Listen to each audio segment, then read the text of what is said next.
Alrighty, let's go ahead and get this party started, why don't we? Hello, everyone, and welcome back to our Owl House discussion stream. I changed a couple settings in my OBS today for my microphone, so, just let me know in the chat if things are sounding not right or whatever. I'll see what I can do to fix it, but hopefully it's sounding okay. Thanks so much for being here. As always, we are back discussing Season 3, the first special of the Owl House. Welcome, Shadow Link. Thanks so much for being here. And Magical, as always, welcome, welcome. I am joined once again by the inimitable, I don't know what that word is, but the one and only. I also just realized that I had Discord muted this whole time, so Tom didn't hear my whole intro spiel, but I am joined as usual. Oh my god! I've been sat here this whole time. Like, where did he go? Did he die? No, Is he like lying on his bedroom floor in the Family Guy death pose? And I don't even know. Exactly. No, I just was a fool and forgot to unmute the Discord stream, so you didn't get to hear me mispronounce inimitable when introducing you. Mispronounce what? Sorry? The inimitable Tom. With an enemy? What? Yes, what? exactly. What's the word? Not Anemone? God, I can't. Are you trying to say inimitable? Yes, that's the word I'm trying to say. Thank you. Are you trying to say anti-disestablishmentarianism? Exactly. Also, welcome Hyrule and Toon. No worries if you just want to hang out in the background for today. That's totally fine. Thanks so much for being here. Anyway, so grateful to have you here today. How are you doing, Tom? It's been a long week for me. How has it been for you? I'm so tired. Yeah. I finally sold a guitar today. Oh yay, nice. He finally sold it. Yeah, and it didn't go to a creepy weirdo. It went to a nice man who's been playing guitar for 20 years. Nice. That's like a great scenario. That's a great scenario. I feel much better about it. Yeah. That it went to him. He was very nice and very polite, had a great beard. Yay. And it didn't go to a creepy weirdo. Oh my goodness, the fireplace. What's going on with your fireplace? We're getting a fireplace installed. It's going fine. Progress has been slower than anticipated, but we're expecting that it will be done next week. Cool. Sometime. Well, hopefully in time for when it starts getting cold, huh? I never get cold. I don't feel anything. The ice inside your heart is just too powerful. I haven't felt anything since the event. Oh my gosh. So, yeah, my week, it's been a long week, but I'm happy to be here to keep discussing Owl House with you. So today we're going to be kind of discussing this sort of third middle portion. We're probably not going to get into the Hunter Bellows stuff for today because we kind of want to save that for next week. Also, no, Theus, you're here right on time. Welcome. You made it. So we're probably just going to talk about the Philip backstory section that we got here, and then the Luz kind of backstory section that we got here as well. And we'll save Hunter and Flapjack and Bellows and all of that heartbreaking, heart-wrenching stuff for next week. Flapjack is fine. Nothing bad happens to Flapjack. Flapjack is fine, everyone. You guys, it's fine. We're fine. Everyone is fine. The Philip backstory. My brain was like, would that be like fact story or fap story? Oh no, not. Like, I can't call it fap. Can't call it fap story. Not fap story. Let's not. That's a no. That's a no. Also, hello, May. Welcome. Thanks so much for being here. I'm sorry, May. I'm sorry that's what you came in on. Okay, there's actually one thing. Okay, so there's been a lot of discussion. Also, hello, Morgan. Welcome. Yeah, exactly. Flapjack just went out to get some milk. He's fine. He'll be back.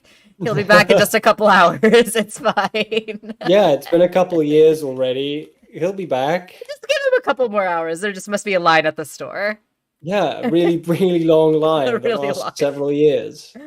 There's actually one thing. So, one nice thing about, spacing this out week by week is that, we get to hear other people's takes and other people's interpretations and other people's theories, in the in-between time, and we get to bring those to the stream to discuss those. So there's something that I kind of wanted to bring up from that we kind of glossed over from earlier that got me kind of thinking and got me kind of speculating on another theory that I wanted to bring up that could be a possibility for. Oh my gosh, don't give me a freaking advertisement for this bullshit. What are they advertising to you? They're advertising a bad wizard series by a bigoted lady. I'm trying to I'm trying to I can read between the lines. I'm trying to hide it so that I don't show it on stream. I don't want to give her any free Oh promo. God. Oh, but this is puppies, so this is fine. This is puppies. This is an ad for puppies. That's fine. I've Okay. already sent you like six Great. puppos Great. Thank you. since the stream started. Yeah, exactly. Flapjack's just stuck in traffic. He'll be fine. He'll be back Yeah, soon. he's on his way to Boscombe and he's stuck like in the nightmarish traffic. Okay. Just like, oh, for Where fuck's sake. where was I looking for? Okay, here's what I'm looking for. So, okay, so we're in this house, right? We haven't really talked about this house too much, and I want to just spend a minute talking about this house because we're about to get into the Philip Caleb backstory, and there's a piece of this house that I feel like this house is a piece of that backstory that didn't really get talked about, didn't really get thought about too much. And it's something that I was kind of thinking about in the in-between time as I've been reading other people's theories and other people's thoughts on the episodes and things like that. So Amity, Flapjack seems to be somewhat familiar with this house, right? First of all, he like knows where the rebus is hidden, first of all, right? Like he's able to look for it and dig it up. I mean, he doesn't know exactly where it is. I mean, he does kind of know exactly where it is, right? Because he pecks this hole in the floor and it's like right where it is, right? And he's also not really communicating with Hunter what's going on, right? Like He's like, but he's like pecking the floorboards. Yeah. Which yeah. I always took to be like trying to gauge if there's anything in there based on the sound. I mean, you'll see people do that by like knocking on walls and stuff. Yeah. So kind of pecking around till he finds the right spot and then does a little diggy. Yeah, so he does a little diggy. And he finds the rebus in this house, right? So something that we kind of glossed over that I hadn't really thought about until earlier this week was, how did Flapjack know that the rebus was here, right? So he has to have some sort of familiarity with the house and the rebus.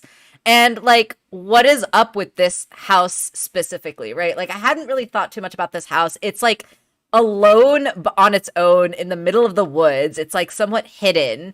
And then, we get this like callback to Hootie being on the door, right? Like we get a couple like little references and gags, right, about Hootie being on the door, but it just got me thinking, like, is this house going to kind of be like a mirror to the Owl House? And so, like, I know a lot of people have been kind of talking about, and Magical just brought it up in the chat as well too, that the house might have belonged to Caleb and Philip.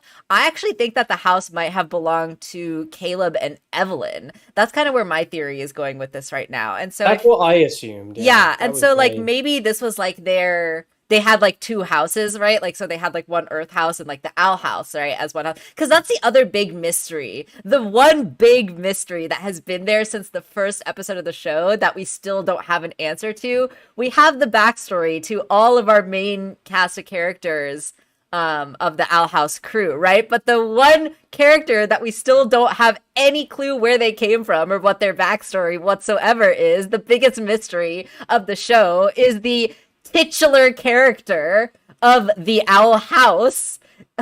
We have no idea what the hell Hootie is.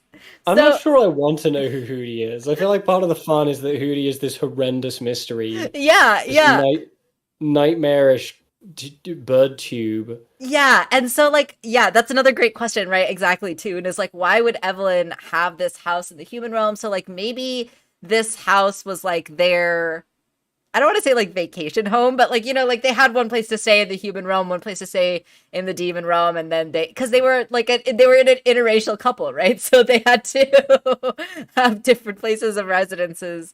So yeah, I don't know. Maybe this was Evelyn and Philip's house. And my theory for the end of the series is that they're going to like refurbish this house. Essentially, they're going to fix it back up, and this house is going to act. It's going to like connect with the owl house in some way. Like I think we're going to get rid of all of our normal like portal doors and all that stuff. And I think that these two houses are going to turn into the portal between the two realms by the end of the series. That's my theory. I'm going to throw it out there now just in case it, for some magical reason, becomes true. You heard it here first. So that's my theory that these two houses are going to be like the gateway between the two realms by the end of the show.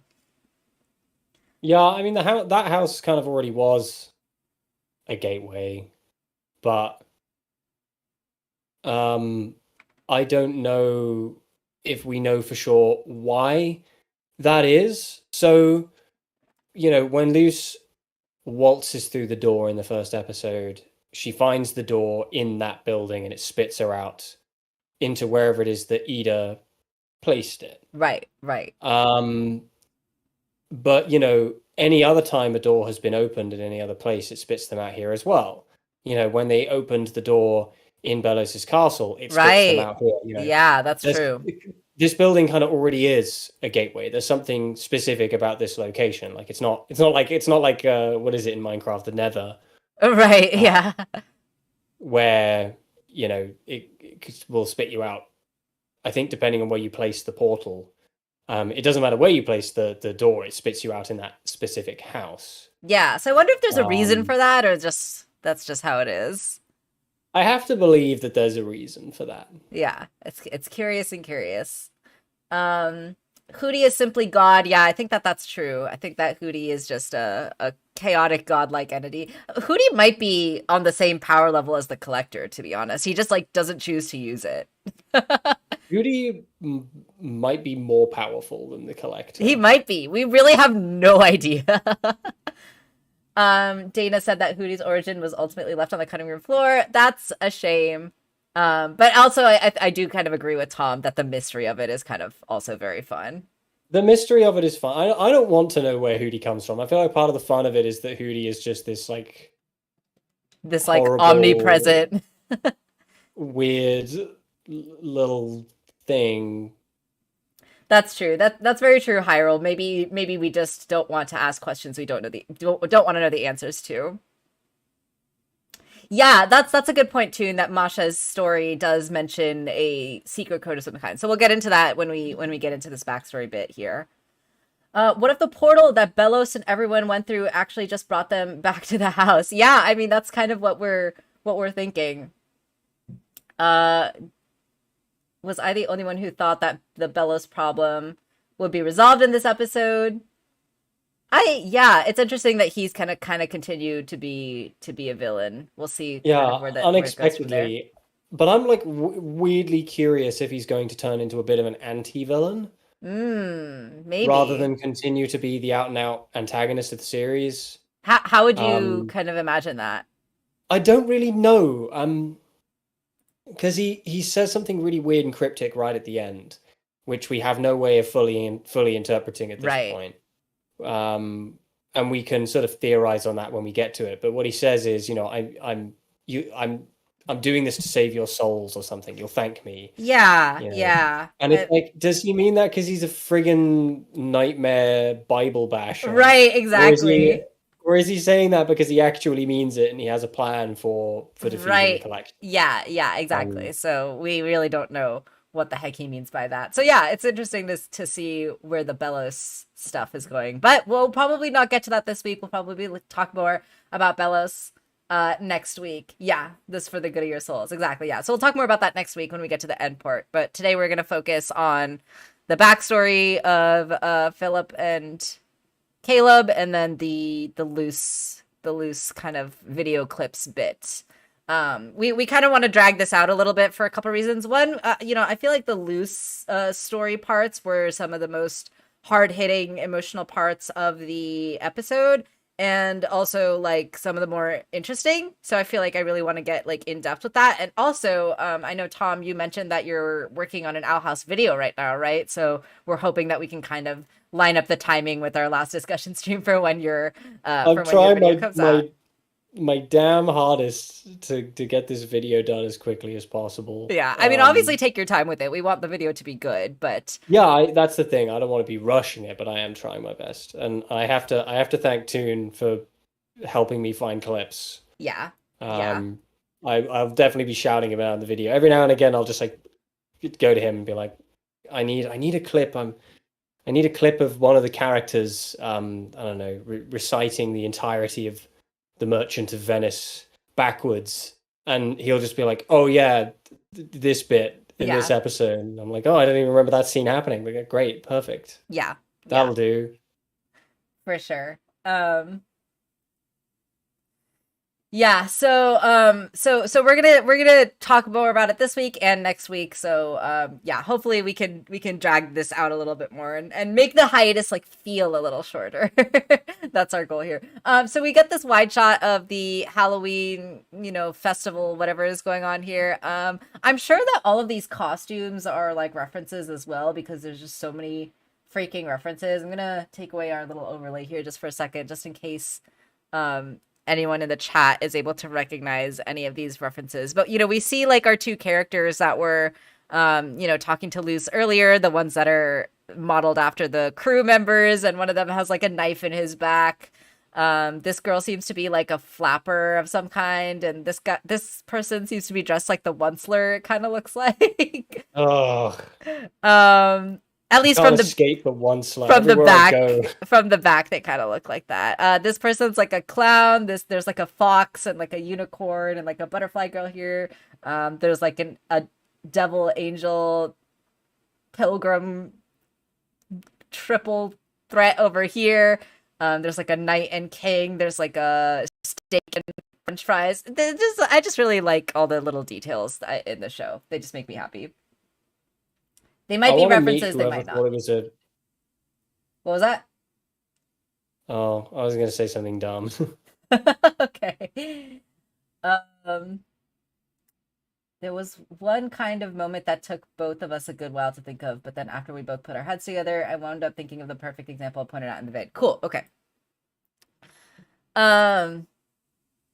Yeah, Luz does have the trans colors on her cape, and I'm wondering if that is intentional or not, because there's so many like little pride flags like just littered throughout the special, so it wouldn't surprise me if it was intentional. But like, does this mean that Azura is trans? I feel like this confirms that Azura is trans. And also Luz is trans. Let's be real, Luz is so trans.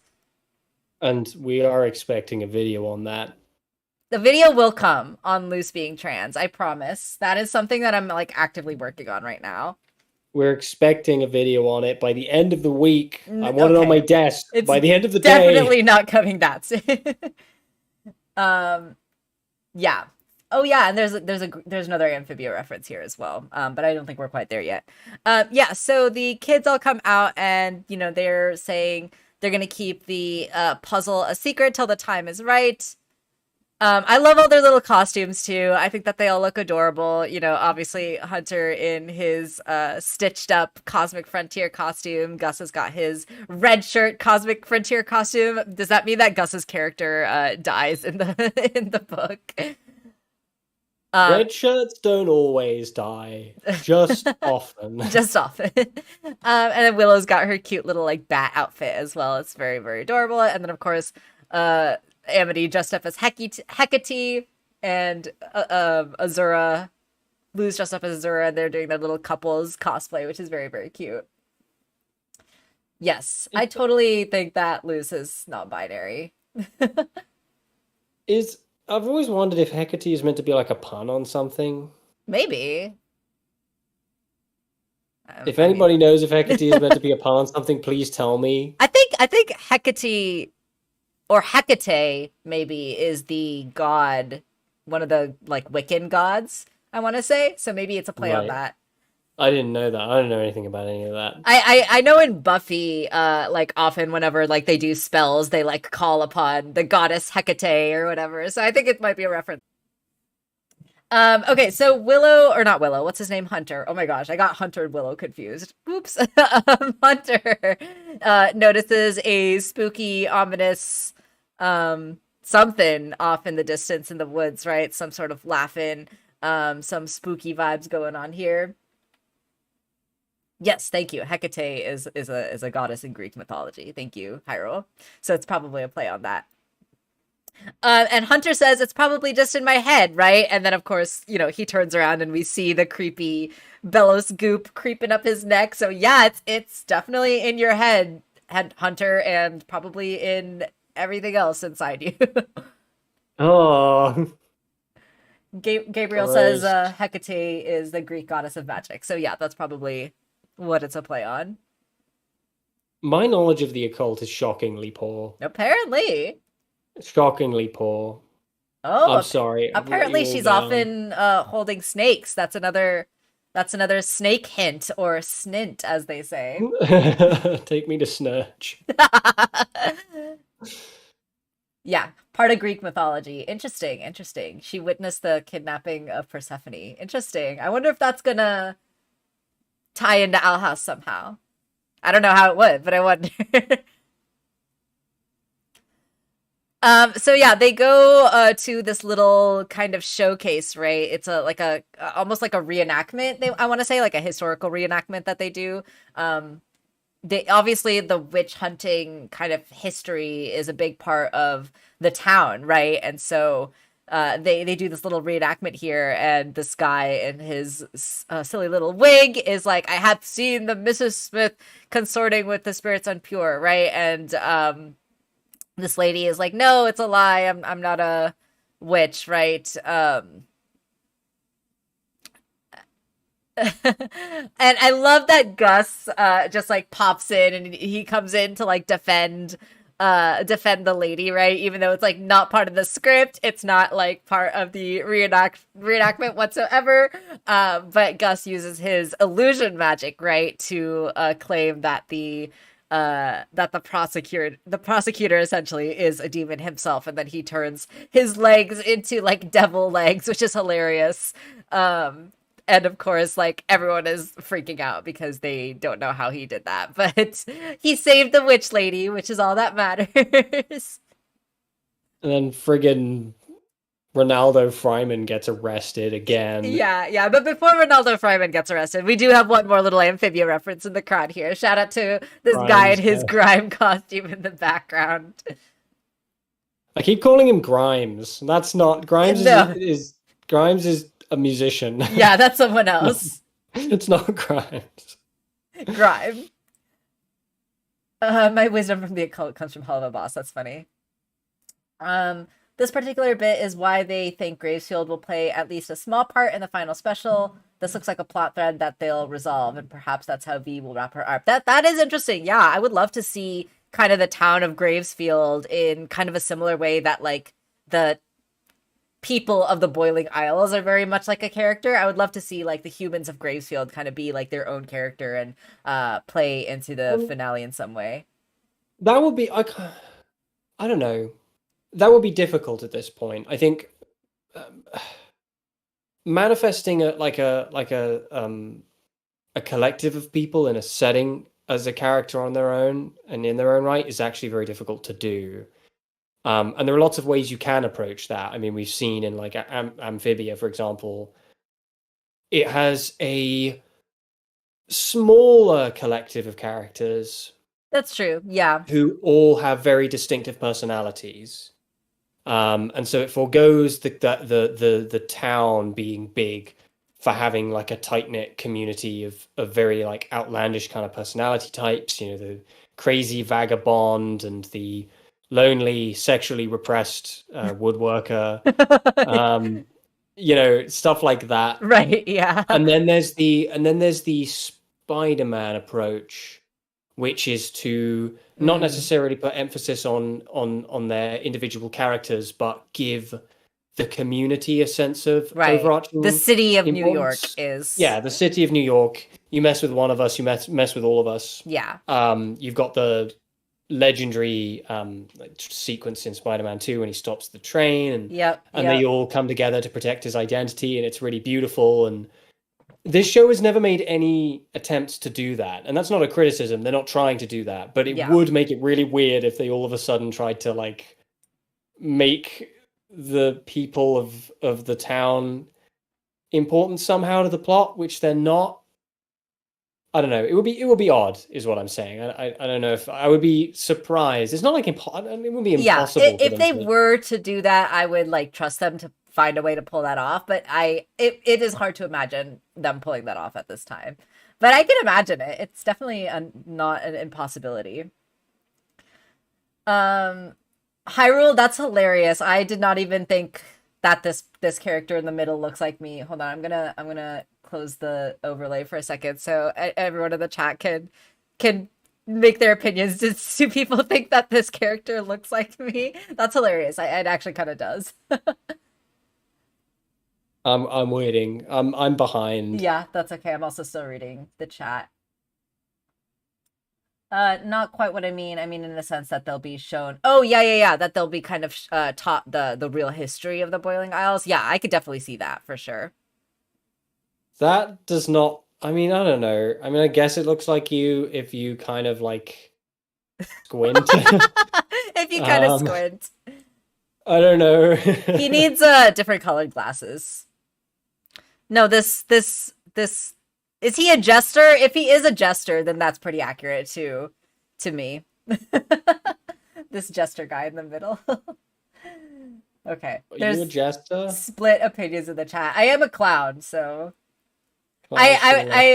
I was having a conversation with like a new coworker that joined my work recently. And I was like telling her about, stuff about work and like teaching her about certain things. And she like asked me, what is your dream job? And, because she was kind of asking me, how long have you been here? What are you hoping to do? Blah, blah, blah. She's like, what is your dream job? And, I was kind of just like, oh, I don't really know yet. I kind of have a lot of different interests, but I don't really know exactly what I want to do. I kind of, I like doing writing. I like doing kind of voiceover work. I'm really into comedy. I would love to do stand up one day. And she kind of cut me off and she was like, oh, you know what? I don't know what it is about you, but I just had the feeling that you did comedy. That was just sort of like something I got from you. And I was so taken aback. I had no idea why she thought that. Because I've been just like normal and professional all day. So I have no idea where she got that idea from. So I was just kind of like, I've been told I have clown energy. Is it because your entire life is a joke? Exactly. Yeah, I look like the guy in the background with the sheet over his head that's dressed up as a ghost. Exactly. Yeah, I mean, that could be anyone. Could um, be anyone under there. It could be the Zodiac. oh gosh. We got him. Also, one more thing in the chat that I wanted to point out before we move on. Oh gosh, where was it? Someone was talking about Grime.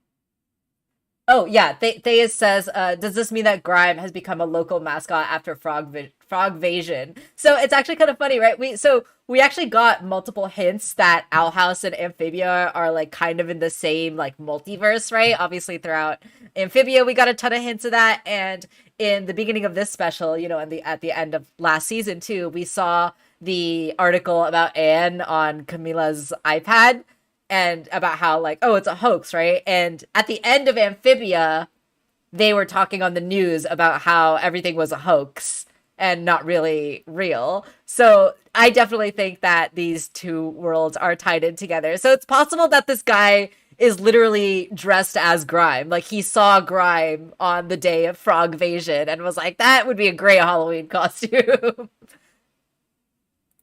I mean, fair enough. I mean, if even if you think it's a hoax, if someone like rocks up and pulls off like the most showboaty hoax in history with like Yeah. explosions and shit and a chunky frog man Yeah. with a glass eye, Yeah. nerds are gonna be all over that shit. Exactly. I'd be all over that shit. You kidding me? Yeah, totally, Gabriel. The Gravity Falls Amphibia, Owl House, Rick and Morty extended universe. I don't want anything to be related to Rick and Morty. I want Rick and Morty to just like never ever be mentioned again by anyone There has in been all of confirmed history. connections between that show and Gravity Yeah, Falls. I know, and I hate it. I hate Rick and Morty. I hate it so much. Rick and Morty is the kind of show that would appeal to friggin' asshole McIdiot face over here with his flat Earth Ronaldo, society. yeah, Ronaldo's a huge Ronaldo. Rick and Morty fan. I honestly I feel like this guy is so bad. He has his like Pickle Rick t-shirt.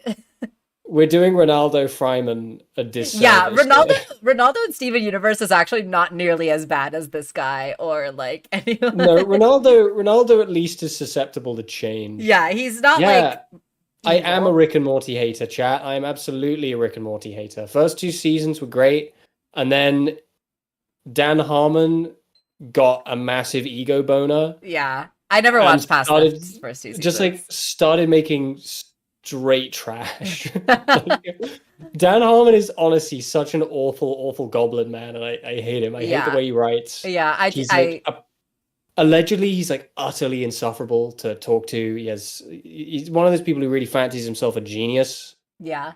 But anyway, yeah, this guy absolutely has a Pickle Rick t-shirt. Yeah. I saw this man on the train back from Kent sitting adjacent to me with his Pickle Rick t-shirt, and I just thought to myself, wow, save some tail for the rest of us, buddy. Christ. Oh my gosh, we totally do need a diss track for does he have a name? I keep forgetting what his name is. His name's Jacob. Jacob, that's right. Yeah, we need a diss track for Jacob. Oh god. Okay, everyone is supporting you. I want Ronaldo Fryman to make a diss track of this guy. Yes, absolutely. But we all support you and your Rick and Morty hate, apparently.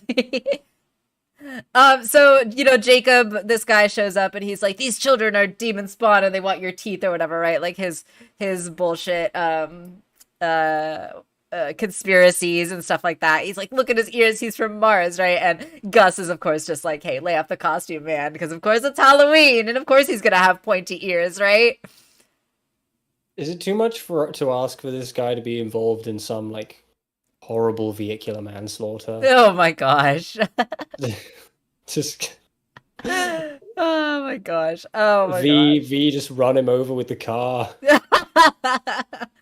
I think I saw a comic. I think this was a Morning Mark comic. Morning Mark is one of the more popular. I'm sorry, I have to correct you. It's not Morning Mark. It's Mooring Mark. Mooring Mark. I'm so sorry. Yeah. I always misread it as Morning Mark. But his fan comics are really awesome, and I think that he did one of V and Masha, and V they like steal Jacob's car at the end of it, and I thought that one was hilarious.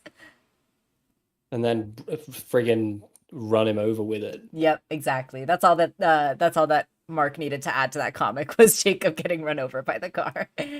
What a shame. Oh no. Oh no, he's dead. Anyway. Toon says everyone was thinking Jacob Hopkins would factor into Belos's plan, but the approach they take does make more sense. The one thing he has not coming back is a little odd though. Yeah, I feel like Jacob at this point, tying him into the Belos plot would be kind of tricky. He's just like an asshole. I don't want him to be tied into anything. I want him to show up and get arrested, and then I want to never think about him again. Yeah, really, for sure. And apparently I'm not the only one that misread Mooring Mark's username. Everybody, see, the thing about it is, mooring, is that a word? Mooring? Is it? I don't know. I don't know. Like I've always wondered if does anybody know what the guy's name is? Like if do we know his full name? I don't know. Because I don't know I always wondered if his name was like Mark Mooring or something, and he just flipped it. Because like mooring, that's not a word. That's not a word, is it? And your brain automatically looks at it and it's like, oh, it's morning because that's a word that I know. Yeah. I can project the word that I know. Yeah. Oh, V's forming a little Scooby-Doo gang with the gang. That would be cute. Yeah. Yeah, he makes great comics. It's Bob Hoskins. It's literally everything is Bob. It all comes back. It always circles back. That's the real conspiracy. Anyway, let's get back into it. So the kids all hop onto the hayride, and Masha is here to give us a truly scary, spooky tale. about how knowledge is the true horror. Exactly. Okay, mooring is a word. Okay, thank Yeah, you, chat. Thank you. I know that is a word. I'm English. But like mooring with one O, that's just not a word. It's not a word. Come on, you better call into the complaint department with Mark and let him know. I'm gonna take his Have ass some to small words claims with court. it. I'm taking his ass to small claims court and I'm gonna sue him for everything he's worth. Yeah. There's nothing scarier than knowledge, Masha says before they're just like, boo, just lie to me. But they don't know. They don't even know. The spooky horror of the truth is so much more terrifying. And also, yes, Amity and Luz holding hands. They're adorable and I love them. Masha says, let me tell you the eeriest unsolved mystery on this week's episode of Unsolved. We've got Masha telling us the story of Gravesfield and the brothers Winnebane. Friggin' where's Zach Baggins? Exactly. Zach Baggins in here with his friggin' Ghost Adventures crew. So they recognize. I know, right? I also just hear Azula when Masha talks. It's great to hear Gray Griffin in the show, but I always wonder if the director like actually asks her to do that voice. Like just do the Azula voice. Yeah, it's not like she doesn't have range. I mean, like Madame Raz and She-Ra, that's the same VA. It's not like she doesn't have range. It's just like, do you reckon she shows up? She's like, I can do all kinds of voices. What kind of voice do you want for this cat? Just do Azula. Just do Azula. Just do your Azula voice. That'll be perfect. We like Azula. Azula's fun. I can do other voices. You sure you don't want? No, just do Azula. Just do Azula. Just do Azula. Yeah. I believe Masha gave a basic description of the main betrayal theory. Yep, absolutely, 100%. Yeah. So, and I just want to also say too that I love this idea. The whole backstory being told through like this hayride puppetry, right? I just think it's so fun and such a brilliant way to do this backstory in like a visual style. Because of course, it's the Owl House special. It's an animated special. They gotta obviously go hard on the visuals. So I love that they were able to tell this backstory visually with this little cardboard cutout puppetry. I thought that was just so brilliant. It was very cute and very neat and spoopy. Yeah. So Philip and Caleb, right? This is, I think, our first real like confirmation that we got that Philip's brother was in fact named Caleb, right? Like we got that name kind of hinted to us throughout season 2, but now we know for sure Philip's brother is named Caleb, and obviously Hunter recognizes that and that name, right? And Luz can see that that Hunter recognizes it. And I also just love this little back behind the scenes thing, right? With the two classmates, the two Luz's classmates back here with their costumes, and they've got like candy and pizza and all this stuff that they are working with back here. I just imagine like the two of them sitting back here, like in between hay rides, just like hanging out, eating their pizza, and then whenever the cart is coming, they're like, oh, they're coming, and they have to like scramble to get their stuff like together. That's valid though. You don't know. I mean, they might have had to skip dinner for this. Yeah, absolutely. They're taking any opportunity they have to munch down some pizza, and I think that's valid. 100%. Oh yeah, apparently Grey Griffin is also in Star Versus, according to Gabriel. She's in it like everything. She's like the Steve Bloom of ladies. She is just everywhere. Voices. And Shadow Link, I don't think you are dumb at all for not realizing that Philip was a younger brother. I feel like we didn't really get that confirmation before this either. So yeah, that's also interesting, right? And also kind of explains the dynamic between Philip and Caleb a little bit more. So, we learn here, right? So Caleb did his best to take care of his younger brother. They tried to fit in with this town, unsavory practices, right? So this is really interesting. We get some really interesting kind of tidbits of their backstory here, right? So first of all, they're orphans. That was something that we didn't know before. So they came to this town completely alone, right? So Philip and Caleb were literally the only people that the other had in each other's lives, right? So that kind of also adds to that feeling of betrayal that Philip might have felt when Caleb eventually, turned his back on him. Because if Philip was feeling like Caleb is the only person in my life that I have that I can count on, that I can rely on, that I can trust.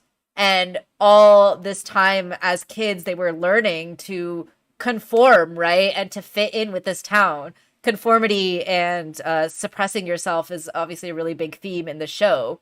So it makes sense that that sort of aspect would be added into the villain origin story as well, right? So Caleb and Philip needing to conform and make themselves fit in with the town, and so because of that, they're adopting this practice of witch hunting. And we know that that Philip is really kind of obsessed with this idea of conformity, right? This is something that is like his entire kind of belief system is based on this idea of like Yeah, conforming to the norm, right? it Um, kind of it does make me wonder though, that whole thing, the reveal that they were orphans and that they were conforming to an ideal that they didn't necessarily themselves believe in. right, exactly. Yeah. And Caleb certainly clearly was not really involved at all. It does kind of make me wonder how much of that behavior is genuine on Belos's part and how much of it is just like intensely ingrained, like religiously learned behavior Yeah. that he never dropped. Right, exactly, exactly. And And it makes me wonder if there's any possibility there at all to weaponize some information against him the more they learn about him, yeah. that may make it possible to get him to do a turnaround. Not redeem, but do a turnaround. Yeah, Like, yeah, that would be interesting. That would definitely be interesting. Cause yeah, cause this backstory also kind of gets me questioning, right? Like how much did Caleb really believe what they were preaching? Like maybe he did at the beginning, but maybe, once he met Evelyn, he was able to kind of see like, oh, these the he stuff was that like, we've oh been dang, learning. witches are hot. Yeah, oh dang, witches are actually hot and sexy and not like evil. And even if they were evil, I think that's kind of okay. No, I'm just kidding. But no, yeah, I mean, but for real, right? Like Caleb seeing that, like, oh, these witches are not actually horrible monsters, and actually getting to know one of them, and realizing the error of his ways. Maybe he didn't really truly believe it to begin with, and was just kind of more just that idea of like, okay, we just have to survive, we just have to fit in, let's just go along with it. I'm curious if we're gonna get more of that backstory. Like, how much did Caleb really believe in witch hunting versus Philip? Because it's clear that Philip fully bought into it, right? Which makes sense also because he's younger. So it's clear that it would have been a little bit more impressionable on him. So yeah, all of that is just really interesting to me. I don't quite know what it means yet. He's younger, and also he's a friggin' dork ass loser. Yeah, exactly, exactly. Yeah, so the local lore suggests that the brothers Wittebane met a real witch from another world, right? And I love that we get this cut out of the witch on a broomstick. And of course, Masha reveals that this witch's name was Evelyn. And if we were not sure about it before, I feel like we can be pretty confident in saying this now, that this witch was indeed a Clawthorn ancestor, right? Evelyn, Gwendolyn, Edalyn, right? There's clearly And a then there's just pattern there. Lilith. And then there's just Lilith, who's just there. Lilith was the least favorite child. They were like, I don't know, Lilith, whatever. Poor Lilith. Now we really know why she was so feeling left out of the family. Oh my gosh. But yeah, this is basically a confirmation, right? That Evelyn is a Clawthorn, and that there is some sort of connection between the Wittabanes and the Clawthorns, and Caleb and Evelyn are likely the ancestors. I feel like there was a really common theory back in, oh gosh, what was the episode with the Clawthorn parents? But there was one, the one where Ida's dad came and saw them, right? And there was a somewhat of a resemblance between Dell, I think his name was, and just the Wittabane brothers in general. Like they just kind of had similar nose shapes, things like that. And of course, Dell's Yeah. palisman was a little yellow canary, very similar to Flapjack, right? So yeah, they're Friggin' bub. freaking burb babies. I love them. But yeah, I feel like this is more or less a confirmation, right? That this lineage is in fact connected. Um, and I feel like it is going to be through the father line. I don't think they're necessarily related to Gwendolyn directly, but more related to Dell's side of the family. That's just my kind of speculation because Does that Dell. mean that, wait, if that's the case, does that mean that Dell was specifically looking to marry a woman who had a name similar to Yes, the princesses? Like, look, 100%. look, listen, Dorothy, I really like you, but it's just the name. Yeah. It's just the name. You're gonna have have to either change it or get bent, because I'm have just not. have you considered changing your name to Dorothlyn? Dorothlyn, I could manage I that. could work with that. I could work with that. Oh my gosh, that's hilarious. Lilith Lynn is actually Lilith's real name. Lilith was adopted. No. Oh my gosh. Oh my gosh, that's so funny. Yeah, so that's what I think is true magical. I think that Caleb and Evelyn, not necessarily Dell's parents, but Dell's like maybe great grandparents or something like that. Yeah. Do I think Dell got his name from a human Shadow, computer? 100%. I was literally just sat here trying to think of how I can make a joke about that. I've literally just been sat here like, what can I do with Dell? Can I make like an Alienware joke? Oh my god, could you just imagine because like Dell's parents would have had the portal door, right? They would have been going back and forth between the realms and stuff too. So do you think that they brought back a computer and they're like, guys, this human artifact is just so beautiful and so treasured. I'm gonna name our son after this treasured prized possession that I brought from the human realm.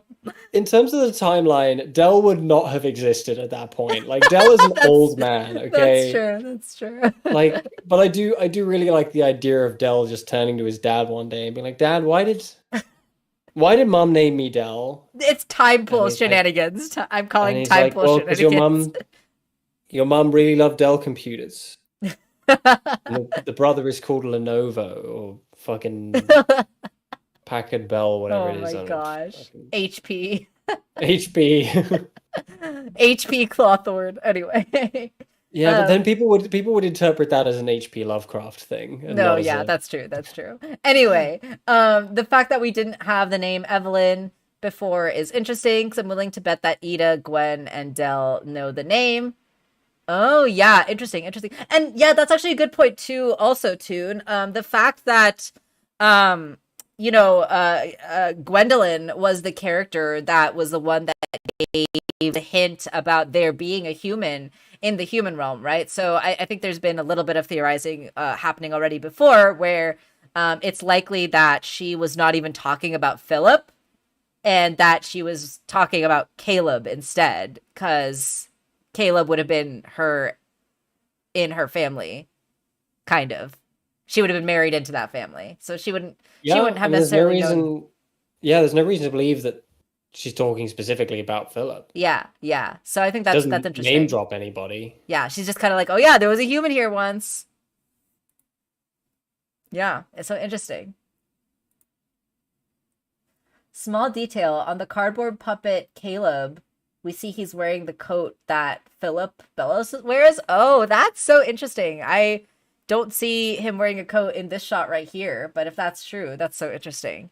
So this man killed his brother and took his coat? Man, that's true evil right there. Like that's just like rubbing salt in the wound. That's so rude.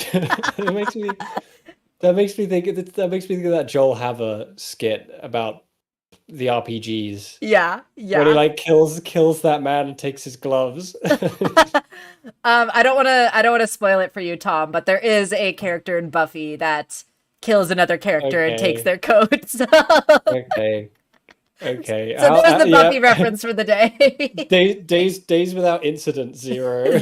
Days without Buffy references 0. Oh my gosh. So yeah. I feel like one of these days I'm gonna have to get a decent camera so people can see the look on my face when it becomes about Buffy. Oh my gosh. Live Tom reaction. It's not like I'm even mad. Like I love the show. It's just like it's so exhaustingly expected. Now you know how I feel every time you bring up like Taxi Driver or Chinatown or Blade Runner or. I feel like the big ones for me Cowboy Bebop I love a lot, but I don't actually talk about Cowboy Bebop as much as I feel like I talk about Blade Runner and Yeah. Taxi Driver, even though I love it more than both of those things. But I feel Yeah. like those are the two. There's always one point in a week where I was like, see, there's this thing about Taxi Driver, right? And then I'll Yeah, go off on some like exactly. huge like anthropological spiel about like loneliness, and you're just like, yeah, yeah, okay, cool, yeah, Yep. Now you okay. know how I feel. Nice, yeah, fun. That's great. That's really fun. I'm sure you're loads of fun at parties. Exactly, exactly. So yeah, that's interesting, Gabriel. Maybe a hand me down, maybe Philip just took it off the man's back after he stabbed him. Who knows? It's life is an RPG, and he's just maxing out. Exactly, exactly. He's just maxing out. He had a way better like defense stat. He's like, oh wow, Yeah. it's got like a magic buff as well. Yeah. Yeah. Like it makes destruction magic Yeah. 25% more potent. Yeah. Can we just pretend this joke I'm making is funny, and so that I don't feel like an asshole? Oh my goodness. Oh, apparently you got Theus to watch Over the Garden Wall, which is excellent. This is the perfect time of this. Today's the perfect day. Today and tomorrow are the perfect days to watch Over the Garden Wall. Yeah, I will be watching Over the Garden Wall tomorrow, Excellent, as per excellent. my yearly tradition. Uh, um, it's Over the Garden Wall is one of those perfect pieces of media. Yeah, yeah. It's just perfect. There's It's nothing literally about Over the perfect. Garden Wall that's not perfect. Also, Shadow says, fun fact, we know Flapjack is male and Dell's Palisman is female because the red cardinals are male and yellow cardinals are female. That is a fun fact. Thank you for sharing that. And then we actually see, right? This is another kind of interesting backstory drop that we get here, right? So Masha says she dazzled him with magic and visions of a strange yet beautiful place, right? So obviously Masha is referring to the Boiling Isles with the strange yet beautiful place, and dazzled with magic and visions, right? So we're seeing this hand. First of all, the hand looks remarkably like Ida's hand with the long fingernails and kind of the long fingers, right? And the hand is holding, the fire with Flapjack in the Can middle, you right? imagine seeing this out of context though? Like, hey bro, look at me set fire to this bird. Isn't it sick? Isn't that the tightest shit you ever seen? Oh my god. Yeah, yeah, yeah, Yeah, that's like, wow, exactly. that's dope. But this is an interesting little tidbit we get here too, right? Because we also get Bellos later on in the special referring to Flapjack as Evelyn, right? So Bellos in the last season referred to Flapjack as Caleb, and now in this special is referring to Flapjack as Evelyn. So I think there's been a lot of kind of speculation about what is Flapjack's kind of true origin. So I've heard a couple of different things, right? So I've heard that that Flapjack was originally Evelyn's palisman, and Evelyn either shared Flapjack with Caleb or gave Flapjack to Caleb. I kind of like the idea better that Caleb and Evelyn carved Flapjack together, and like the two of them kind of invented palisman together. I kind of like that idea, because if Evelyn was kind of like, oh yeah, you don't have magic on your own, right? So let's figure out a way to allow you to do magic. And maybe before they discovered the glyphs, they figured out that they could use palisman for people who didn't have magic as well. So that's kind of what my theory is, my speculation on how this interaction could have gone down. But I'm curious to know if what you think could have happened.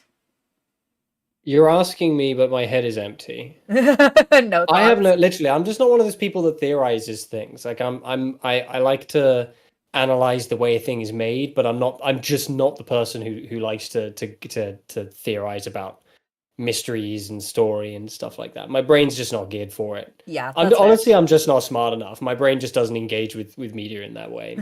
That's fair. That's fair. But I do like to imagine that when it says she dazzled him with magic, I'm just imagining her doing the marble trick that Aang does. Yeah, the little spinning the marbles. Yeah, Doing the little 100%. face. Just going like, yeah, 100%.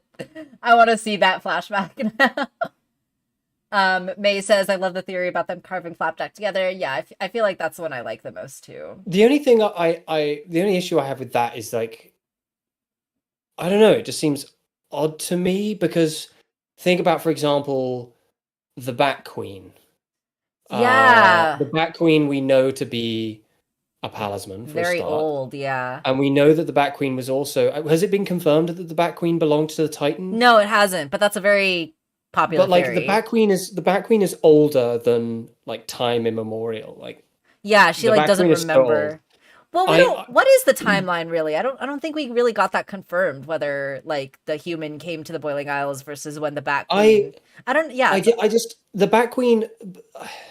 I don't know. I guess from context, I always felt like the Bat Queen was much older.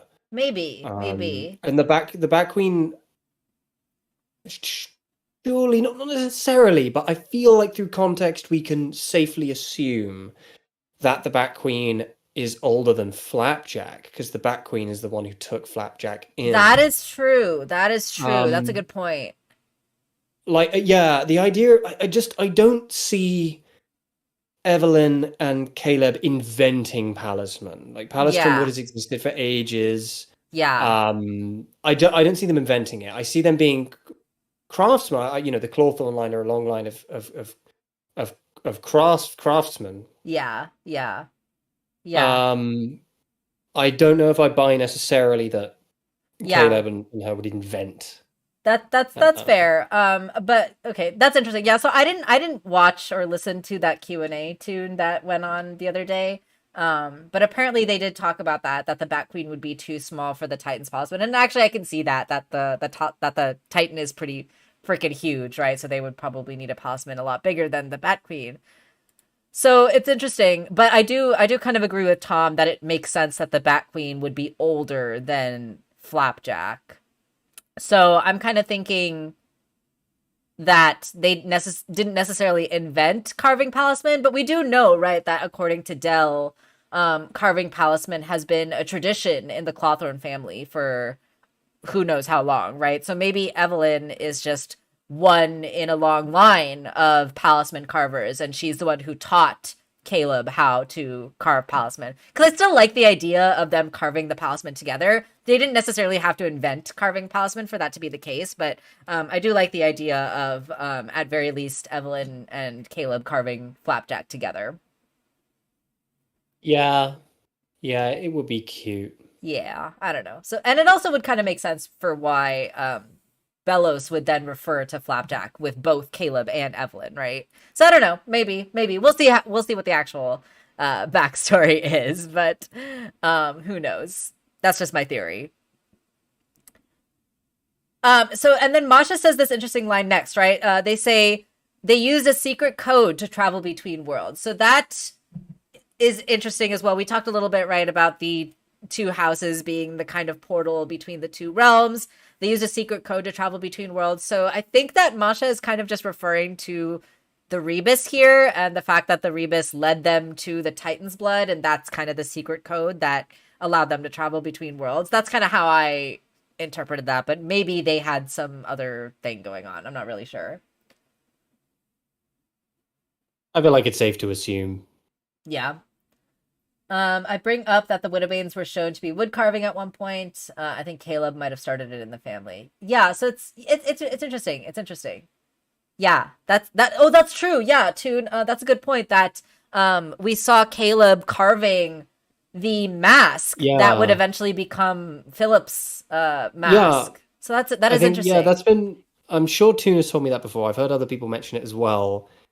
And it's very interesting. But it also doesn't necessarily mean that they invented. Yeah, no, for sure. But I mean, it's clear that or it could have been Evelyn saying like, oh yeah, hey, we have these palisman that we make out of wood, and Caleb already knowing how to carve could just be like, oh yeah, and have just been able to pick it up more easily. So yeah, but that's interesting. There's definitely a link there. There's definitely a connection there. We see the cutout of Philip has the knife, the dagger, that's remarkably similar, right, to the ones that we saw in Hollow Mind with the backstory of Philip killing his brother. I'm so curious how Masha and the Historical Society and how all these people have gotten all these visual details for what all this stuff looks like, because they've gotten the knife correct, they've gotten Flapjack correct. So I was under the impression that so many of those were like drawings from the time. yeah, that's Because probably they did it. have they did in that episode with Jacob and his weird pile of shit. That's right. Yeah, that's true. There were sort of like partially decayed old drawings Yeah, as well, which had been like digitized and stuff like that. that's true. So That's there true. were drawings. Like we know there were drawings from the time. That is very true. It's just they've definitely gotten a remarkable amount of accuracy in these cardboard cutouts, all things considered. But I'm Well, just like if teasing. they were paying attention to the drawings, I'm just then teasing. the drawings are all there and they did their homework.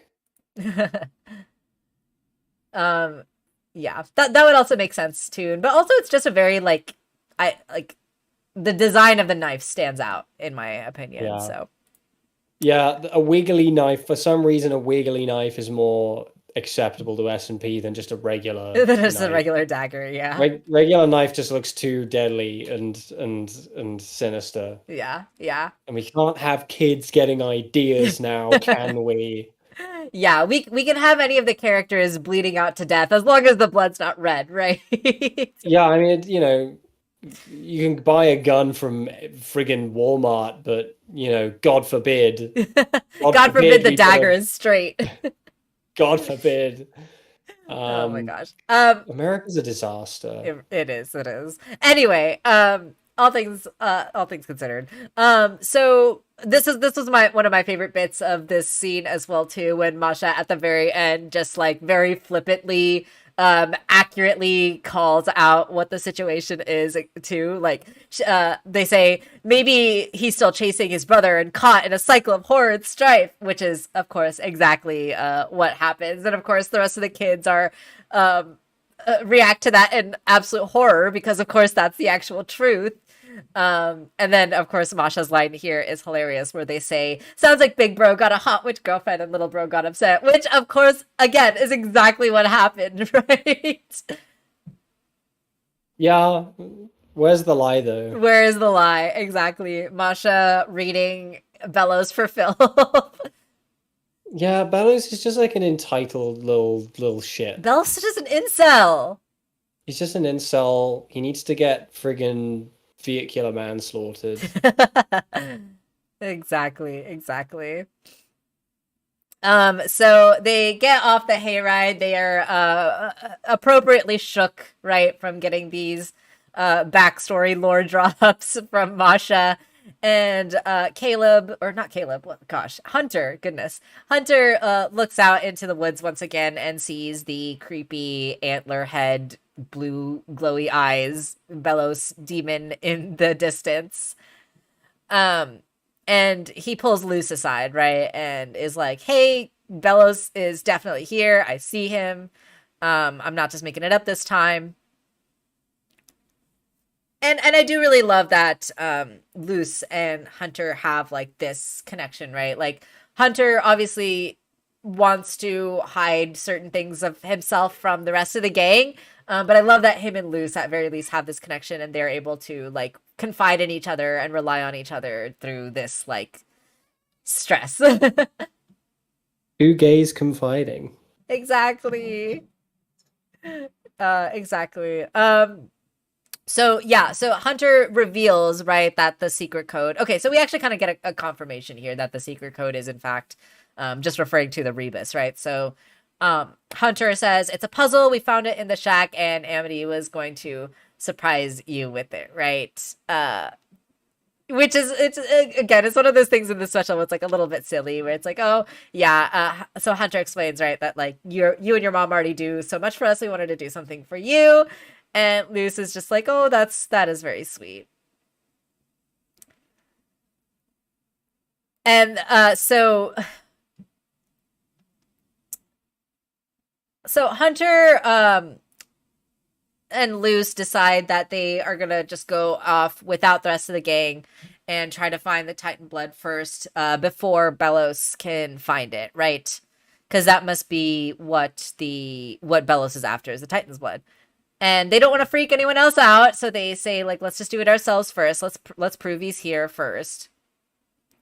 And Hunter gets Flapjack to go get the rebus, right? And this is when we start to feel uneasy. This is when we start to feel anxious, because Flapjack gives Hunter this look of concern, right? And Hunter snaps back at Flapjack, and Hunter's eyes glow blue, very similar to the way that the Bellows demon was glowing blue.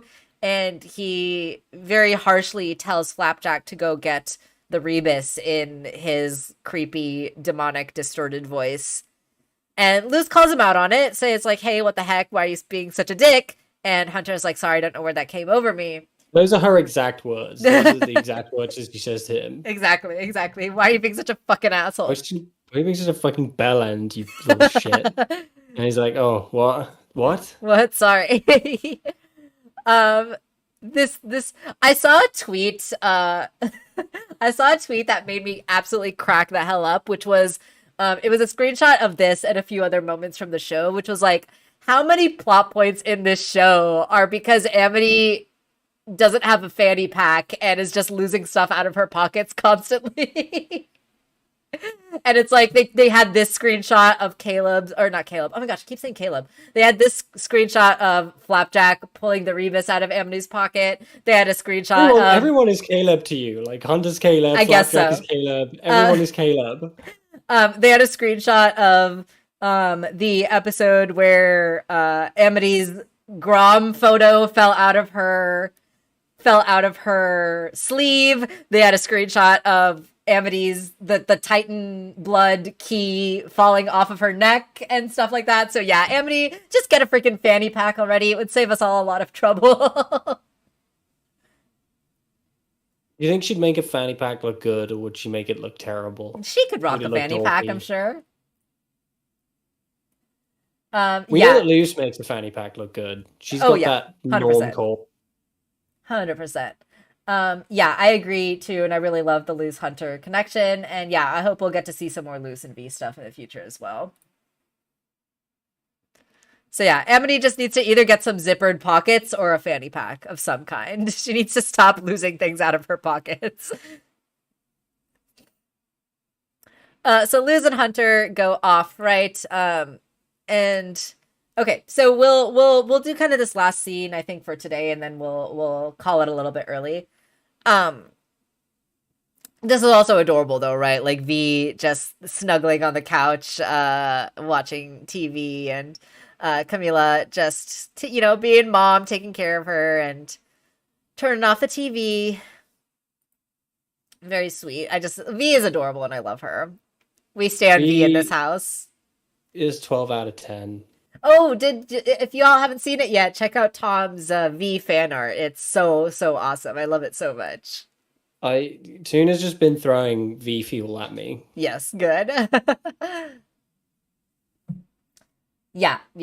It's V fuel sounds like an energy drink. V fuel, yeah, absolutely. Tuna's just been like slathering me in energy drink, and I wish he'd stop. Yeah, just breaking it in the middle of the night, just covering me in energy drink. Just dumping it over your head. Oh my gosh! How does he know where I live? Oh my gosh, yeah, totally Tune. V snuggling on the couch using her tail as a pillow, just so cute, freaking adorable. Tune, we gotta keep that secret until I draw it. You can't just go telling people about our art plans. No, that's what V is doing on the couch here. I know you're excited. Is that what's happening? It is. Is that? Oh, I'm an idiot. But we are excited to see. We are excited to see more of your V fan art. I really love the one you did of her playing the guitar. I feel like that one's just so cute. Which one? The one of her playing the guitar. Yeah. I love that one. And the one that you did with the crazy foreshortening perspective. That one was also really awesome. That was a lot of fun. Yeah. She's a fun character to draw. She's got a great design. Squishy little face. She has very 1990s scene girl energy. Yeah. I feel like she kind of reminds me of the lead singer of Garbage. I don't know who that is, but okay. You just need to You need to listen to things. You need to go and listen to music. Yeah, I know. You already discovered Nirvana. Go and listen to the other grunge bands, please. Please, I beg of you. I'll get to it. I'll get to it. The next one Tom has planned is an idea I specifically tossed at him. Ooh, I'm excited to see it. I'm excited. It's gonna be great. You're gonna love it. I'm so excited. So this scene freaking hit me in the fucking feels, man. This scene was super emotional, super hard hitting, right? We really get a lot of Luce backstory in this scene, right? Which is really interesting. So we kind of knew Luce's backstory a lot already, but this scene kind of specifically lays out a timeline for us that really gives us an idea of like, especially kind of where this kind of this aspect of Luce that she has where she like takes everything on as her own personal burden, the way that she kind of blames herself Yeah. from stuff. This is like a really clear window into where that comes from, which is heartbreaking that it comes from such like this traumatic place, right? But also the idea that her hyperfixation is something that was introduced to her specifically by her Yeah, dad, and yeah, her like her clinging onto it is sort of feels to me like her way of keeping him alive, absolutely, absolutely, 100%. which I'll be bringing that up again next time when we get to the last Yeah, scene. yeah. So Camila stumbles upon Luce's video diaries, right? And she takes a little peek at what Luce has been recording. And this first one, of course, is when Luce is still younger. So I think we can kind of assume that this is like maybe a couple years or something before the start of the series. That's kind of the timeline that I kind of got based off Yeah. of how young she looks. So they moved into the new house, and Luz says, "We moved," and Mom says it's because the house isn't pretty enough, but I think it's because there's a better hospital for Dad nearby. Which when I like really thought about that line, like that really hit me especially hard too, right? Because parents again, like Camila, I think like this episode really begins the start of Camila's like redemption arc in a lot of ways, in my opinion. And I feel like this is something that is very, and I feel like this scene in particular with Camila really getting an insight into Luce's understanding of the world. I feel like Camila never really understood how much Luce was internalizing like the stuff that she was getting from her parents, right? So, Camila is trying her best to protect Luce, to shield her, right, from certain aspects, certain like sad and hard aspects of life. But it's clear that Luce is so much smarter than that, and she's able to pick up on these things. And I feel like Camila is finally getting an understanding of why not being totally open and honest can be harmful for your child in a lot of ways. Like I understand her kind of desire to want to protect Luz and where that comes from, but I feel like Camila is finally understanding like, oh, that idea of wanting to shield and protect my child just is more harmful in the long run than it is helpful. That's just my interpretation of it. I have nothing to add to that. I feel like everything you said was completely lucid. Yeah. Thank you. Yeah, so yeah, Luz says, I think it's because a hospital nearby, because let's be honest, this house ain't that much prettier, right? So Luz is so much smarter than I think anyone gives her credit for. And I think Camila is realizing that in this scene. And then yeah, of course, this bit also definitely hit me like a truck to Shadow when we see Luz here, and God, she's just completely looking, you know, so sad and depressed, and like she hasn't gotten sleep. I think this might be the worst week ever. And Camila is looking down at this, and Camila just like reaching out to her daughter and like touching the screen. Oh my gosh, I'm like tearing up right now just like talking about it. It's you know, it's really hard to lose someone. And obviously Camila was trying her best to be there for Luz and didn't necessarily really know how. And I think that's also kind of heartbreaking, right? Like the way that loss can can bring people closer together, but also a lot of times like tear people apart in a lot of heartbreaking and It's ways, right? So I think that that kind of is a little bit in here too.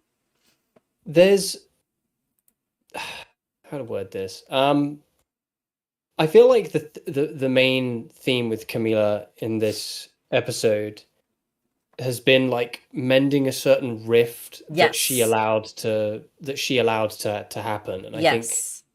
the leitmotif of spectatorship in media always creates a sense of like 7 degrees of separation from a person, like watching a Right. video of them rather than speaking to them, and like reaching out to an image that, to touch an image of a person rather than reaching out to the person. Um, which is a sad image, but it's like I've been going back and clipping scenes from earlier episodes, and I was clipping a bit from the Grom episode for this video, and it's so weird to go back and look at like this distorted version of her mother and how she thought her mother would react to her, Right. and then Right. looking at that with all of the hindsight, knowing the person that her mother actually is, and Totally. but then there's the sad realization that Camila is not completely exempt from criticism here in terms of having allowed that image of her to manifest in her daughter's brain in the first place, Absolutely.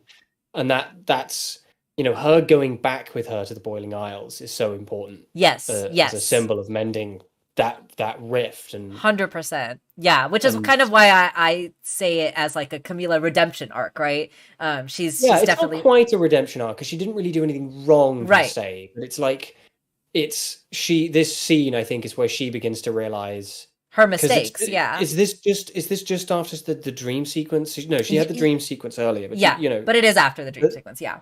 it's yeah. You've had she's had the she's had the dream sequence. She's had all of that kind of like self reflection happen, and Right. then this kind of brings that to a head. This is like the siphoning her arc into the direction that leads us into the Yeah. last stretch of the episode. Yeah. I call it a redemption arc, but it's not quite the right word because it's not like she's like It's changing who she less of a is. redemption arc and more of a realization Yeah, arc. yeah, absolutely. And like a mending arc, right? Like she's mending this rift that like she accidentally caused. And this scene is her realizing like the extent of what that rift is and kind of even where it came from, where it started, right? Um, which is just beautiful. I love Camila. I think she's an amazing mom, and the fact that she's like reflecting and realizing this and changing her ways, right? I think is really powerful. Yeah, I this scene is really sad. yeah, it really, really is. Luce, of course, Luce's dad left behind the Good Witch Azura books for her. I can't wait to read it. Right. Cut to the next one, and we see Luce is now fully obsessed with Azura. She says, I love it, I love it, I love it. She's got these posters on the wall behind her, and a very important detail, too, that I think is critical to Luce's character, and something that we talked about a little bit already in our previous discussion, is that Luce has started to draw because of Good Witch Azura, right? We now see her drawings on the wall and on the floor, and we see like her sketching and drawing, and like this again, it's like the fact that all of this is tied to her dad just like makes it so much more powerful and so much more meaningful for like who she is as a character. Because yeah, it's like you said, right? She's like holding on to these She's pieces of keeping, herself. yeah, she's surviving him through this. Yes, keeping him alive through this, absolutely 100%. But also like we know how important these are aspects to Luce's character is like in so many ways, right? Not only has Good Witch Azura been the kind of uh instigator, right, for her wanting to become a witch, wanting to become this person, and obviously there's a lot of parallels there, but obviously with Luce starting to learn how to draw, we've talked a little bit about Luce becoming a better artist is kind of in parallel to her character growth as well too, right? And the fact that Luce learning how to draw is what allows her to be able to perform magic with drawing the glyphs, and her being able to draw the circles really well, and her so all of that came from this and came from Good Witch Azura, and I just feel like that's so incredible and beautiful and powerful, and yeah, the fact that it kind of all ties back to wanting to keep this part of her dad alive, wanting to still have that like relationship with him, right? Wanting to have that connection with him. I think that that's just so powerful. Yeah. I'm not crying, you're crying. I'm not crying, you're crying. Also, can we talk about how freaking adorable Babby Luz is? She's so freaking cute. I love her little goofy pigtail designs. Like, she's just so adorable. And I love her long hair too. Like, it's just so cute. Yeah, I love Luz. Luz is probably one of my favorite protagonists in a really long time. I like relate to her a lot. I feel like she's just really well written and she's adorable and I love her. Yeah, Luz being able to draw a perfect circle is absolutely the real magic of the show, May. Don't ignore me. That was not a rhetorical question. Oh, I didn't hear it. What did you say? Oh, nothing. Oh no. Nothing interesting. Okay. Whatever you say.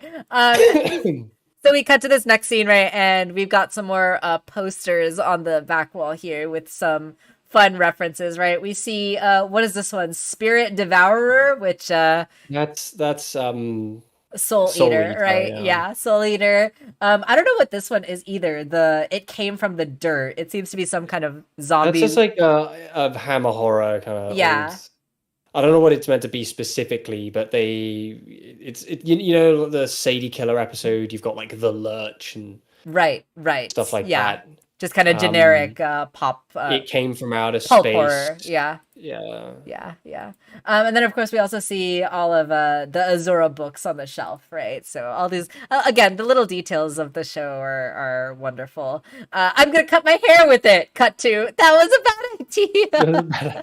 I love that they threw in just like that little moment of levity in, obviously this is a very hard-hitting scene, so they had to throw in a little bit of humor for us just so that we weren't completely sobbing our eyeballs out.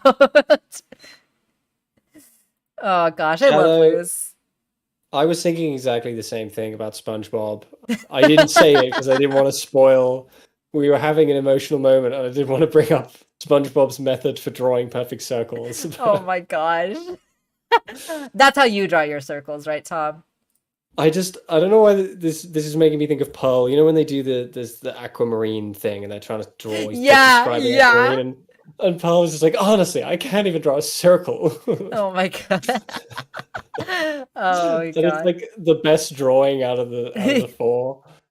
Oh my god. You just drew yourself. I like myself. Oh gosh, I love. I was going for a feeling. Okay, we're getting off into Steven Universe. There's some more references in this shot too, right? Luz has got some more drawings and posters up. We've got Domicile Sinister 4, which of course is Resident Evil 4. They've literally just done that's just Leon Scott Kennedy. Or whatever the heck that guy. I've never played Resident Evil 4. I think his name's Leon Scott Kennedy. I'm gonna Google it. I don't know. But yeah, that's just that guy there. Then we see I think someone also pointed out that the one in the bottom left here might be Cloud from oh gosh, I forget what the video game is called. Is it Xeno? I can't see something. I can't freaking see. I can't. I'm gonna have to actually pull up the episode myself. Could you give me a time code? Yeah, it's at about 34:45. Yeah, so I think the one in the bottom left is supposed to be Cloud from whatever that game is. I forget the name 34, what did you say? 34:45? Yeah, about. Where am I at? 34:40 play. And then we also see one more drawing in the upper left-hand corner, which is Good Witch Luz, which is very cute. I mean, he looks kind of vaguely like Cloud Strife, but not really.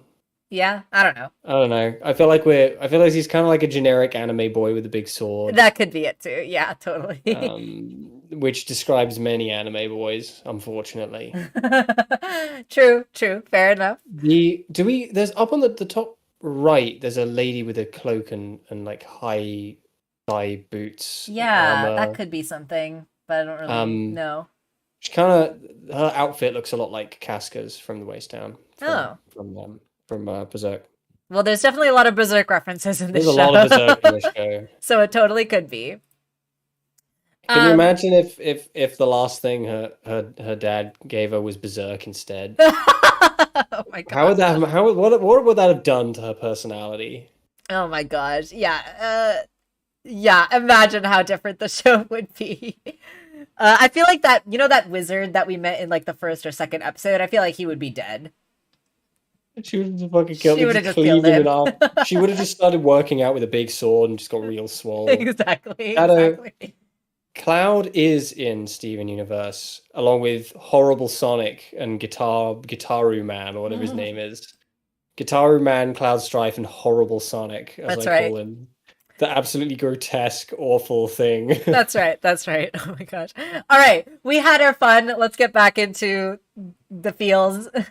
But yeah, no, May, I totally agree with you that this moment in the video diaries really, stood out to me as a neurodivergent person and really highlights Luz's neurodivergency as well too. And I think someone mentioned in the chat previously that during a previous discussion stream that Dana and the crew are planning to go more into Luz's neurodivergency in the next two specials, which is awesome. I'm excited to see it. But yeah, we get this is right after that first scene, right in the first episode where Camila has decided to send Luz to the summer camp, right? And she's telling Luz like you just need to apply yourself. And of course, Luz is talking to the camera here, right? Mom says I need to apply myself, but I am applying myself, she says, right? Look at this stitching on my taxidermy or whatever, right? And I learned all this stuff from Good Witch Azura. Like, I know the 5 different dialects, right? And I really related to this super hard, as someone who is neurodivergent, grew up neurodivergent. Like, it definitely always felt like I was trying so hard and I was applying myself and I was doing my best, but that, like, it just wasn't being noticed or wasn't being seen by my teachers or my parents or whoever. It's moreover, it's that thing of applying yourself in different ways, like not necessarily applying yourself in the way that heteronorm not heteronorm Neurotypical. typical neurotypical the neurotypical school system wants you to. It's that old Einstein thing of like, school is taking a monkey and a fish and an elephant, telling them all to climb a tree, and then the fish and the elephant spend the rest of their life thinking they're stupid. Right, exactly.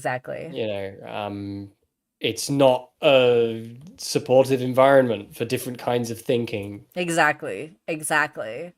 And I feel like that's like such a big message of the show, right? Like the fact that even when we are different and don't fit into the norm, that doesn't make us any less smart, any less capable, any less worthy of love, right? We just have to find the people that do accept us for who we are. That's the big message of the show, right? And yes, thank you, Toon and May have corrected me. This scene actually takes place before that opening scene. Yeah, so Luce here is still bright-eyed and hopeful that her teachers are going to love her work. But of course, we find out what really happens. Oh my god. I would have loved her work. I would have loved her work too. I'd be so proud of her. I would have been terrified by it, but I would have loved it. I love this bit too. The when Luz is like, I can sit so perfectly still that woodland creatures will sit on me, and then she pulls up on the chair, and a little spider like comes and falls on her head. Like that's just so freaking cute. Ugh, Luz, you precious child. I love you so much. The little bab. I know. And then she says though, right? I guess none of this is gonna matter on the SATs, which again, it's just that not being able to fit into neurotypical expectations and standards, right?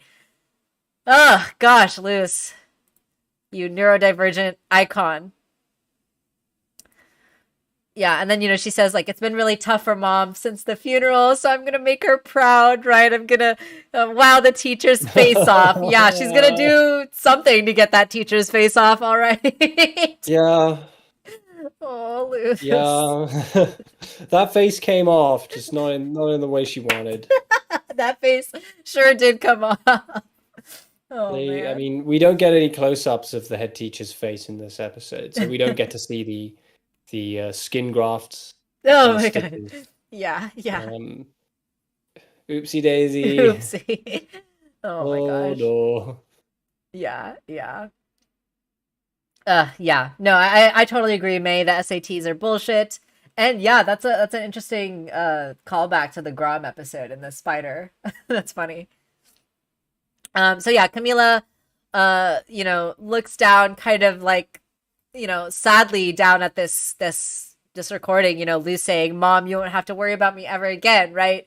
And I feel like Camila is now finally understanding where this rift between her and Luce is coming from, right? Like I already talked about it a lot already, so I won't repeat myself. But Camila finally understanding kind of not I don't want to say the damage she caused because I feel like that is She still just knows, she understands the part she's had to play in yes, the yeah, way certain things have played out. yes, exactly, and kind of understanding that she has unintentionally caused Luce this like internalized shame about like who she is, um, which is heartbreaking. And I love that Camila actually acknowledges it and is set to correct it right in this episode.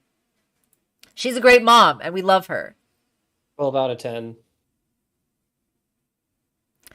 And of course, before she puts it away, she sees that, of course, there's one more recording from Luce's new recording that she did very recently.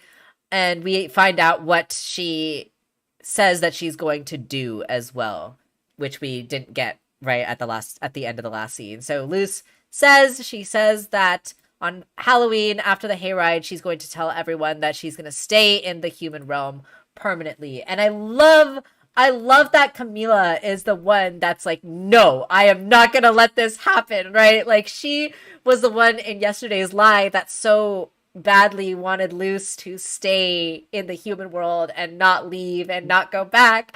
But now Camila is the one who is like, no, this is unacceptable. She can't just stay here. She has to go back, right? And I love that that's such growth from Camila and like her understanding. It really goes to show how far her understanding of her daughter has come since the beginning of the series and since even season 2, right? Yeah, I mean, you would presuppose, I guess, that she would have had a lot of time to think. Right, of course. In Luce's absence after the midpoint, that season 2 midpoint. Yeah. Yeah. Exactly.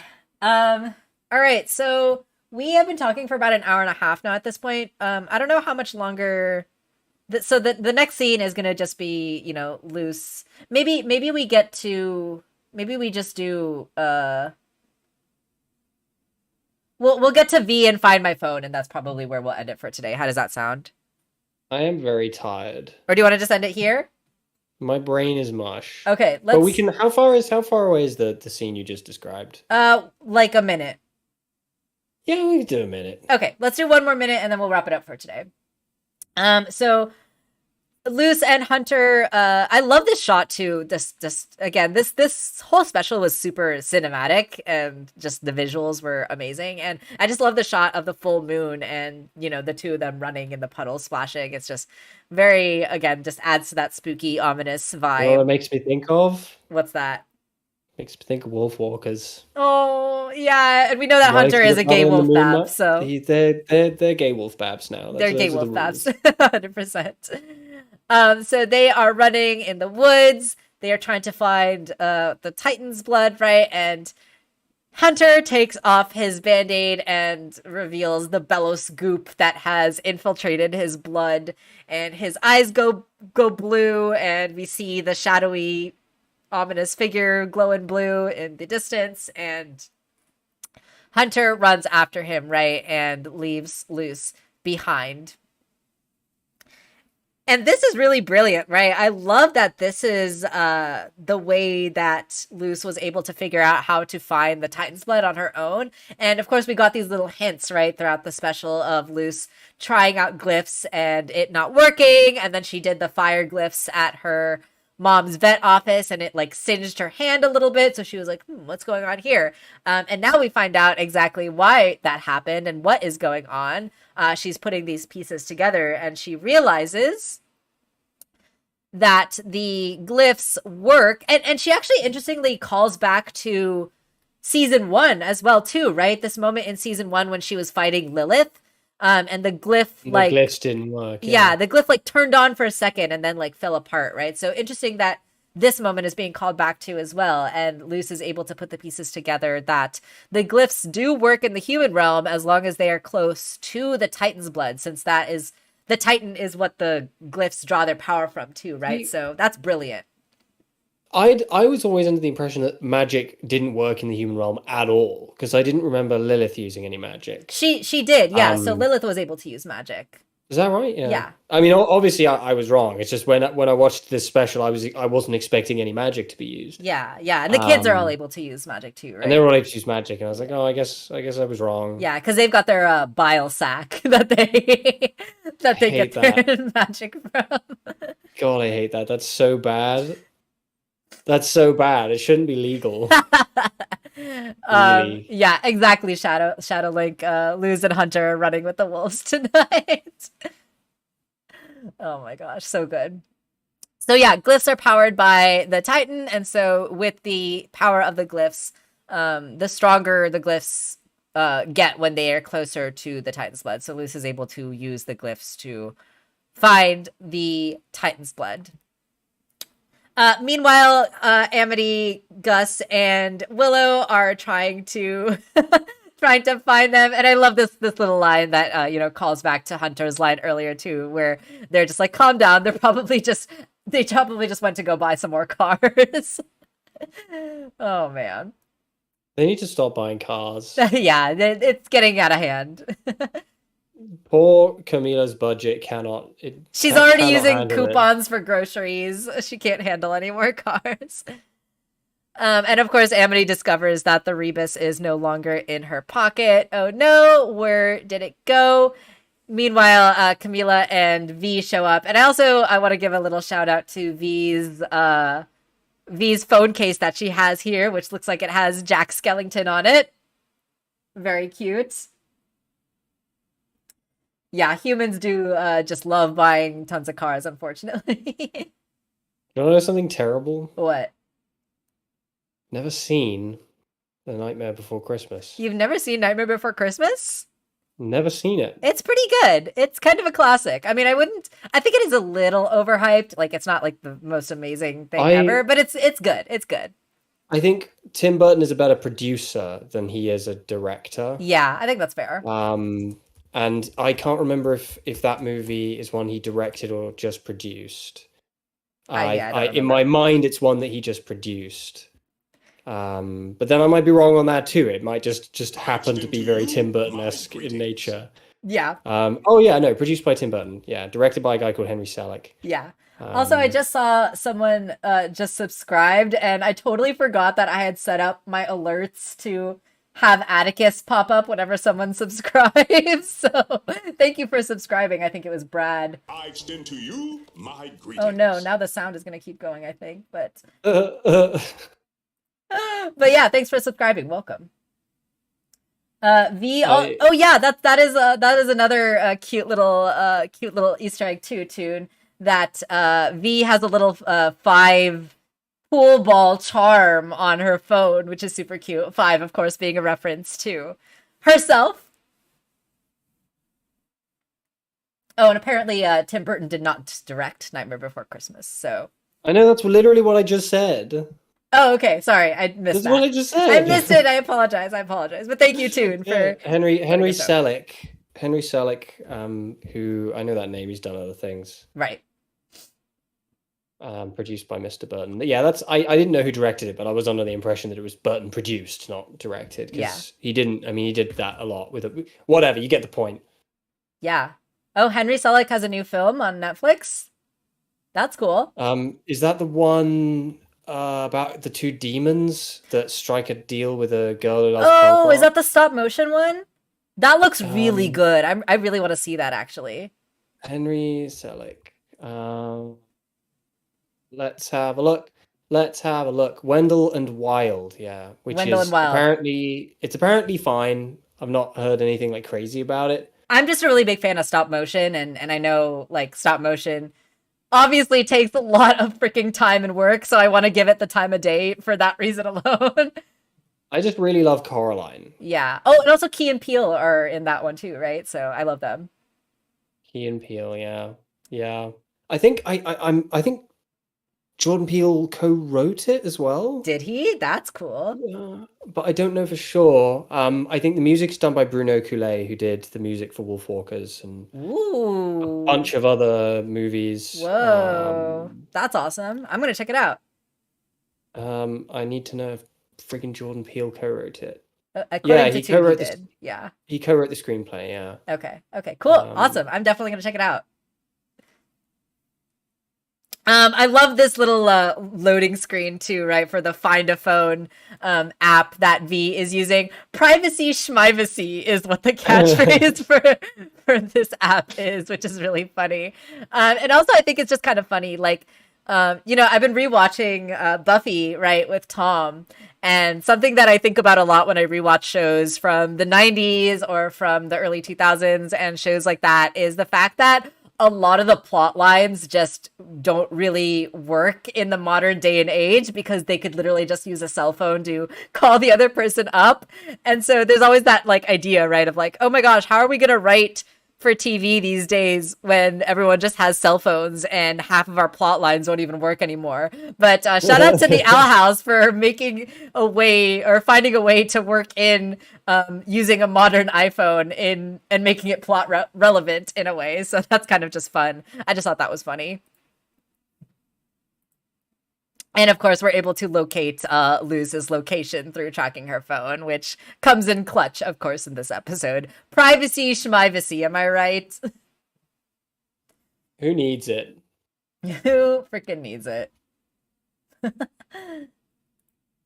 All right, so let's go ahead and we'll call it there. We'll talk about the Bellows and Hunter and the fight scene and all of that, all the flapjack heartbreaking stuff. We'll save that for next week. We'll call it a stream for today. Was there anything else that you wanted to bring up today though before we ended it? I feel like I'm really gonna have to try and get that video done before we get to that point, because if I don't, we're just not gonna be able to say anything about the fight. We're gonna have to deliberately cull our own commentary on the fight so that I don't cover anything that I cover in the video and make the video redundant. Oh, well, I mean, we can always just say, like, watch the video when it comes out.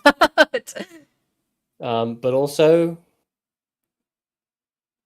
there's a very polite little puppo that I sent you. Oh, good. That I just think everybody needs to see. I've sent you a lot of puppos, but there's one who's just like kind of sitting in the leaves. Who I just think is so polite, and I think everybody needs to see this very polite. You sent so many puppos. I'm gonna. You'll know the one. She's just kind of sitting in the leaves, looking up. Yes. Looking so polite. Yes. Everyone enjoy this puppo. This is how we will leave you for today.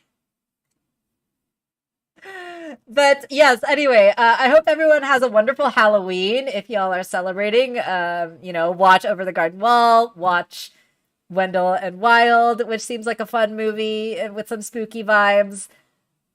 Watch cute puppo videos of puppos frolicking through the leaves to make your day better. What else should you watch? Watch Oni on Netflix. Oh, I don't know what Thunder that God's is. Tale. Thunder God's Tale. No one's talking about it, and it's beautiful. It's so lovely. Only the Thunder God's Tale is what it's called. All right. And it just like came on it was recommended to me on Netflix. It's so good. Nice. I love it so far. It's a 6-part miniseries, but the episodes themselves are quite long. Every episode's like 40 minutes. Cool. Beautiful. It's not stop motion, but it's like designed to look like stop motion, and it's very, very convincing. Nice. That's cool. It uses the same stop motion frame rate. It's very beautiful. It's so sweet, and I just think everybody should watch it. No one's talking about it. Like I haven't had anyone talk about it. Yeah. And that won't do. Watch Monster House. Okay, we'll have to check that out. Shadow. Yeah, Monster House is pretty good as well. Yep. If you guys want to see a Tim Burton movie that doesn't suck ass, of which there are sadly very few, watch Ed Wood. All right. Watch Ed Wood. Lots We're of in. stuff. You want to. Oh, you know what y'all should watch as well if y'all don't want to, or if y'all are tired of movies and stuff that makes you feel good, and if you want to watch stuff that makes you feel like the country is stressful, y'all should watch my new video that I just released a few days ago, where I talk about trans rights and trans issues going on in the country right now through the lens of John Oliver and Jon Stewart talking about those issues on their specials. So that video isn't necessarily the most like produced video I've ever made. It's literally just kind of mostly me sitting there talking to the camera, but I feel like the topics and the things that I discuss in that video are very important, considering the issues that trans people are currently facing in the United States today. So sorry to suddenly shift the conversation into a much more serious place, but if you have a free hour and a half ish of time,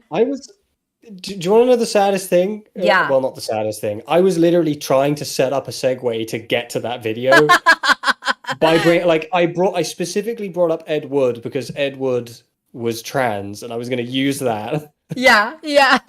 And you beat me to it. You didn't even let me. I'm so sorry. I totally swerved in front of you and cut you off on the middle of the route to the segue. I apologize. The perfect segue that would have been so helpful for you. Oh my gosh. Yeah. So yeah. Also, thank you so much, Shadow, for checking out that video. Really, really appreciate the kind words.